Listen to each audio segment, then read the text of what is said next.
যশোরের মনিরামপুরে বঙ্গবন্ধুর গণমুখী সমবায় ভাবনার আলোকে বঙ্গবন্ধু মডেল গ্রাম প্রতিষ্ঠায় পাইলট প্রকল্পের দ্বিতল কমিউনিটি ভবনের ভিত্তিপ্রস্তর স্থাপন এবং আবর্তক ঋণের চেক বিতরণ অনুষ্ঠিত হয়েছে। রবিবার সকাল 11টায় উপজেলার পাড়ালা মন্দির চত্বরে প্রধান অতিথি হিসেবে উপস্থিত থেকে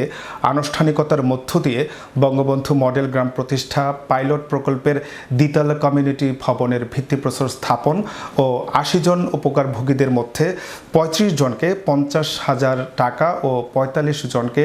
1 লাখ করে সর্বমোট 62,50,000 টাকার ঋণের চেক বিতরণ করেন স্থানীয় সরকার, পল্লী উন্নয়ন ও সমবায় মন্ত্রণালয়ের প্রতিমন্ত্রী ও যশোর 5 আসনের সংসদ সদস্য স্বপন ভট্টাচার্য।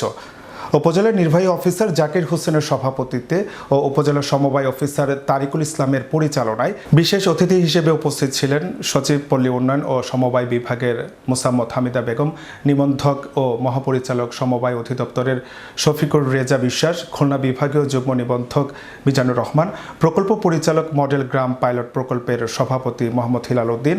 মনিরামপুর উপজেলা আওয়ামী লীগের বারবার নির্বাচিত সভাপতি ও পৌর মেয়র আলহাজ অধ্যক্ষ কাজী মাহমুদুল হাসান, নির্বাহী প্রকৌশলী যশোরের শরীফুল ইসলাম, মনিরামপুর সহকারী কমিশনার আলী হাসান, উপজেলা যুবলীগের আহ্বায়ক ও ভাইস চেয়ারম্যান উত্তম চক্রবর্তী বাচ্চু সহ বিভিন্ন পর্যায়ের সুধীবৃন্দ। একটি স্বাধীন জাতি হিসাবে